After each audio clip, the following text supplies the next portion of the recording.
Hello guys, welcome back to our channel SRS ముచ్చట్లు. This is Siri vlog part 2. ఈ video కొంచెం upload చేయడానికి time పట్టిందండి, అంటే వాయిస్ ఓవర్ నేనే ఇవ్వలేదు. సో చూస్తున్నారు కదా, ఇదైతే శివాలయము. మేము సింగపూర్కి వెళ్ళే దారిలో గుళ్ళు కూడా దర్శించుకున్నాము. అక్కడ దాదాపు ఒక 3-4 గుళ్ళు ఉంటాయండి. ఇది వచ్చేసి శివాలయం అన్నమాట. బయట ఆర్కిటెక్చర్ చూస్తారు కదా, చాలా బాగుంది. మేము మధ్యలో అమ్మవారి గుళ్ళు కూడా దర్శించుకున్నాం, కానీ అక్కడ వీడియో తీయడానికి కొంచెం కుదరలేదు. సో నెక్స్ట్ అయితే మేము సింగపూర్ వెళ్తాము. సో ఇదే సింగపూర్ అనమాట. మనం బయట ఉన్నాము ఇప్పుడు. ఇక్కడ చూస్తే మాత్రం నేచర్ అంతా చాలా బాగుందండి. చూసారు కదా ఎంత ప్లెజెంట్గా ఉందో. మనకైతే వాళ్ళు అక్కడ పూజ సామాన్లు కొనుక్కోమని చెప్తారండి. పూజ సామాన్లతో ఎటువంటి అవసరం ఉండదు మనకి. ఓన్లీ నువ్వుల నూనె మాత్రమే కావాలి. అసలు ఈ సింగపూర్ స్టోరీ ఏంటంటే, ఒక గొర్రెల కాపరికి ఒక చెట్టు కింద ఒక రాయి కనిపిస్తుంది. ఆ రాయి దాని రాయిని టచ్ చేయగానే సడన్గా దాని నుంచి బ్లడ్ రావడం స్టార్ట్ అవుతుంది. ఊరి జనాలందరూ దాన్ని చూడడానికి వస్తారు. అయితే ఆ రోజు రాత్రే ఆ గొర్రెల కాపరికి శనీశ్వరుడు కల్లోకి వచ్చి, నన్ను డైలీ పూజించండి, శనివారం తైలాభిషేకం అంటే నువ్వుల నూనెతో పూజించండి అని చెప్తారు. అప్పుడు ఆ గొర్రెల కాపరి, స్వామి మీకు గుడి కట్టిస్తామంటే నాకు ఎటువంటి గుడి వద్దు, ఎటువంటి మండపం వద్దు, నాకు ఆకాశమే ఆ మండపం అంటారు. అందుకే స్వామివారు మనం తర్వాత చూస్తే ఆ స్వామివారు బయటే ఉంటారు. నువ్వుల నూనెతో మాత్రమే పూజ చేస్తారు. సో అందుకే నువ్వుల నూనె మాత్రమే కావాలండి. అండ్ గుడి అయితే చాలా అంటే చాలా బాగుండిద్ది. అండ్ ఇంకొక ఫ్యాక్ట్ ఏంటంటే, సింగపూర్లో ఏ ఇంటికి తలుపు ఉండదు. మీరు ఎప్పుడైనా వెళ్ళినప్పుడు పక్కాగా అబ్జర్వ్ చేయండి. సింగపూర్లో ఏ ఇంటికి, షాపులకి, మేము అక్కడ షాప్ వాళ్ళని కూడా అడిగాము, మీకు ఎందుకు తలుపులు లేవా అంటే లేదు, ఇళ్ళకి ఉండవు, షాప్స్కి ఉండవు, మొత్తం ఆ స్వామి మీద భారం అన్నమాట. సో సింగపూర్ గుడి అయితే చాలా బాగుందండి. మనకి అండర్ గ్రౌండ్ వే ఒకటి ఉంటుందన్నమాట.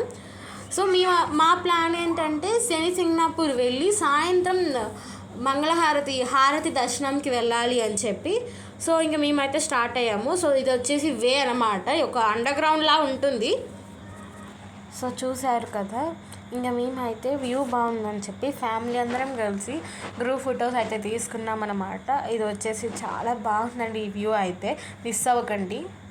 చూస్తున్నారు కదా, ఇదే నెక్స్ట్ డే మార్నింగ్. మేము నిన్న నైట్ సింగపూర్ నుంచి వచ్చి బాబా దర్శనానికి వెళ్ళాము.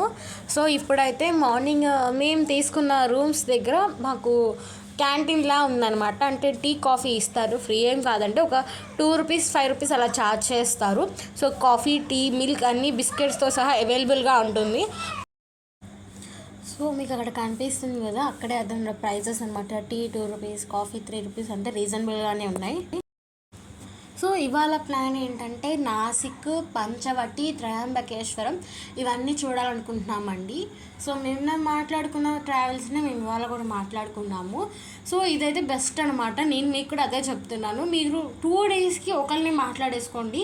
ఎందుకంటే మళ్ళీ నెక్స్ట్ డే మనకి వాళ్ళు ఎంత చెప్తారో తెలియదు కదా. సో మేమైతే వాళ్ళని మాట్లాడుకున్నాము. మాకైతే ఒక డేలో కంప్లీట్ చేస్తామన్నారు ఇవంతా. మేమైతే బయట టిఫిన్ చేయడానికి వెళ్ళామండి, కానీ ఫుడ్ అయితే ఏం బాగాలేదు. మాలా ఇంకెవ్వరూ మోసపోకూడదని చెప్తున్నాను. సో ఇది వచ్చేసి వెళ్ళే దారిలో ముక్తిధామ్ మందిర్ అనమాట. ఇక్కడ 12 జ్యోతిర్లింగాస్ రెప్లికాస్ ఉంటాయన్నమాట. అంటే 12 జ్యోతిర్లింగాలు అన్నీ మనకి ఇక్కడే కనిపిస్తాయి. సో ఇక్కడైతే ఒక్కొక్క స్వామివారు ఒక్కొక్క రూపంలో దర్శనం ఇస్తున్నారు. చాలా బాగుందండి ఇక్కడ అయితే. ఇది మొత్తం రాజస్థాన్ మార్బుల్తో తయారు చేశారంట. యాక్చువల్లీ వీడియో తీయడానికి కుదరలేదు. సో ఇదైతే వచ్చేసి త్రయంబకేశ్వరం. చూశారు కదా, వ్యూ అయితే ఎంత బాగుందో. చాలా అంటే చాలా బాగుందండి. యాక్చువల్గా మధ్యలో నాసిక్లో వీడియో తీయడం కుదరలేదు. అక్కడ గుహ ఉంటుందన్నమాట, సీతా గుహ. దాని గురించి సపరేట్గా వీడియో చేస్తాను. It was an thrilling experience అనమాట. సో మధ్యలో మాకు లిటిల్ డ్రిజ్లింగ్ కూడా, అంటే వాన కూడా పడింది అనమాట. చూశారు కదా వ్యూ. అసలు అలాగా అప్పుడే మాకు ఒక వాన పడిందండి అక్కడ. అందుకే సో అంత బ్యూటిఫుల్ నేచర్, అంత క్లైమేట్ చూస్తున్నారు కదా. సో అయితే గుడికి వెళ్ళాలంటే బస్సు కొంచెం ఒక 1 కిలోమీటర్ కాదులేండి, కొంచెం దూరంలో బస్సు ఆపుతారు. సో అక్కడ నుంచి మనం బై వాక్ గుడి దగ్గరికి వెళ్ళాలి.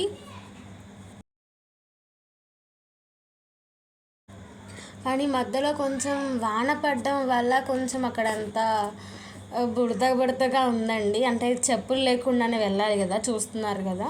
సో మనకి అక్కడ స్ట్రైట్గా వెళ్తే గుడి వస్తుంది అన్నారు. సో అయితే మేము ఇంకా అంతే వెళ్తున్నాము. కొంచెం దూరమే ఉందండి, బస్సు దూరంలో ఆపారు. మీరు కొంచెం చూసి అడగండి వాళ్ళని, అంటే మేబీ అంత దూరంలోనే ఆపుతారంట. సో ఇంకా మా వాళ్ళు ముందే ప్లాన్ చేసుకుంటున్నారు ఎక్కడ ఏం కొనాలి అని చెప్పి.